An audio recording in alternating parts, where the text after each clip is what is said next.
Hello दोस्तों, हम आपको एक भूतिया कहानी सुनाएंगे जिसका नाम है गुड़िया की तलाश। एक बच्ची जो अपनी गुड़िया को खो देती है। उसे लगता है कि उसकी गुड़िया उसे बुला रही है, जिससे वह एक पुराने और भूतिया मकान में जाती है। एक लड़की ने एक सुंदर गुड़िया थी और वह उससे बहुत प्यार करती थी। एक दिन जब वह घर से बाहर थी तो उसके छोटे भाई ने गुड़िया को खो दिया। जब वह घर लौटी तो उसने अपनी गुड़िया को नहीं देखा तो उसे बहुत दुख हुआ। वह गुड़िया की तलाश करने के लिए निकल गई। लड़की ने गुड़िया की खोज करने के लिए अपनी यात्रा शुरू की।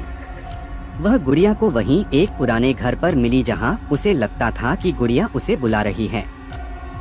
जब वह घर में पहुंची तो उसके लिए एक अजीब स्थिति से फंस गया। मकान बेहद भूतिया लग रहा था और कई लोग जो बच्ची को डराने लगे थे। गुड़िया की अद्भुत आवाज उसे लगातार सुनाई दे रही थी।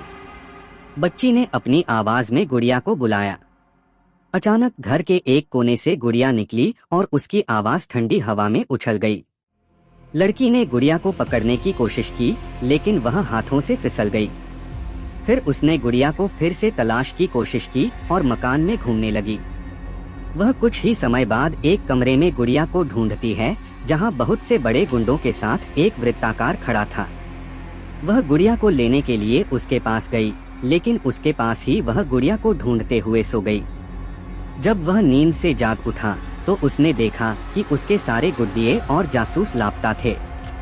वह बहुत डर गया और वहां से रूटिंग करने लगा। उसने घर के बारे में सोचा था कि गुड़िया उसका पीछा कर रही है। लड़की ने अंत में गुड़िया को नहीं पाया, लेकिन वह अनुभव से बहुत डर गई थी। उसने अपने भाई को दांत दिखाकर कहा कि वह कभी ऐसा नहीं करेगा जब वह उसे गुड़िया वापस मांगेगा। इस कहानी से हमें यह सीख मिलती है कि हमें अपनी संबंधित वस्तुओं का ध्यान रखना चाहिए, जैसे कि अपने आभूषण और अन्य वस्तुओं को संरक्षित रखना चाहिए। हमें भूतों और भूतिया जगहों से दूर रहना चाहिए और अगर हम ऐसी जगहों पर जाते हैं तो हमें सतर्क रहना चाहिए। आपको कहानी अच्छी लगी तो हमारे चैनल को सब्सक्राइब करें और बेल आइकन प्रेस करें ऐसे और कहानी के लिए।